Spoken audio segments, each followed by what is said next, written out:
জানবো ভ্রূণস্তর সম্পর্কে। ভ্রূণস্তর সম্পর্কে জানতে গেলেই তোমরা এখানে জানবে ভ্রূণস্তর কিভাবে গঠিত হয়। আচ্ছা, ভ্রূণস্তর বলতে আমরা আসলে কি বুঝি?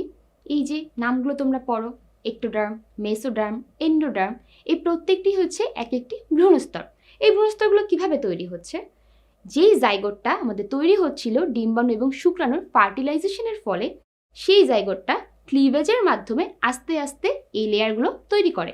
এখন আমরা দেখব সেই লেয়ারগুলো কিভাবে তৈরি হয়। আচ্ছা, তো প্রথমেই আমাদের জাইগোটটা ক্লিভেজের মাধ্যমে একটা 2 সেল স্টেজ তৈরি করে, ঠিক যেমনটা তোমরা ছবিতে দেখতে পাচ্ছ। এরপরে এই 2 সেল স্টেজ আরও ডিভিশন হয়ে 4 সেল স্টেজ তৈরি করে। এরপরে এই 4 সেল স্টেজ পরবর্তীতে 8 সেল স্টেজ তৈরি করে। এরপরে এই যে কোষগুলো তৈরি হচ্ছে, এই কোষগুলো পরস্পর সজ্জিত হয়ে একটি নিরেট কোষপুঞ্জ গঠন করে, যাকে আমরা বলছি মরুলা। মরুলাটাও তোমরা ছবিতে খুব সুন্দরভাবে দেখতে পাচ্ছ। এরপর একটা মজার ঘটনা ঘটে। এই নিরেট মরুলার মধ্যে একটা ফাঁপা গহ্বরের মতো সৃষ্টি হয়। এই ফাঁপা গহ্বরটাকে আমরা বলি ব্লাস্টোসিল। তার মানে যেহেতু ব্লাস্টোসিল তৈরি হয়ে গেল, তোমরা এখন নাম শুনেই বুঝতে পারছো, তাহলে এই স্টেজটার নাম আমরা কি বলবো? ব্লাস্টুলা। আচ্ছা, এখন আমাদের ব্লাস্টুলাও তৈরি হয়ে গেল। ব্লাস্টুলা সেলের একদম লাস্টের যে আউটার লেয়ারটা থাকে, এই আউটার লেয়ারটাকে আমরা বলি ট্রোফোপ্লাস্ট।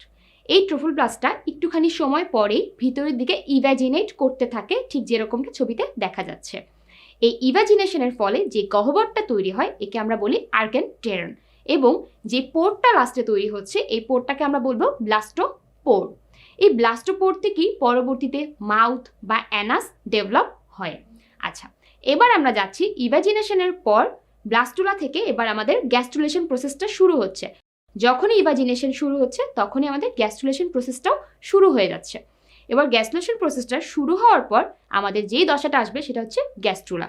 গ্যাস্ট্রুলা দশাতেই দেখা যায় যে ভিতর থেকে হয় 3টা লেয়ার তৈরি হয়েছে, 3টা জার্ম লেয়ার, সেটা হতে পারে এক্টোডার্ম, এন্ডোডার্ম বা মেসোডার্ম, অথবা দেখা যায় কোনো কোনো ক্ষেত্রে 2টি জার্ম লেয়ার তৈরি হয়েছে, অর্থাৎ এক্টোডার্ম এবং এন্ডোডার্ম।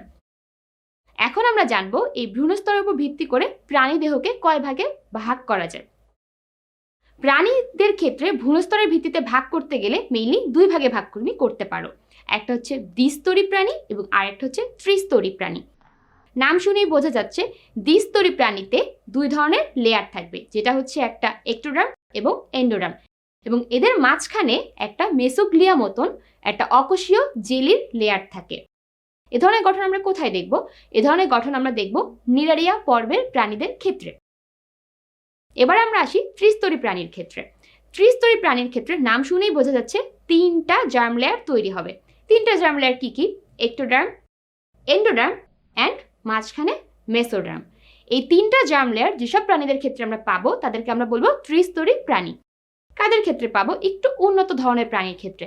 প্ল্যাটিহেলমিনথেস থেকে শুরু করার পর কর্ডেট পর্যন্ত যেতে যেতে তুমি যাদেরকে পাচ্ছ, তারা সবাই হচ্ছে ত্রিস্তরী প্রাণীর উদাহরণ।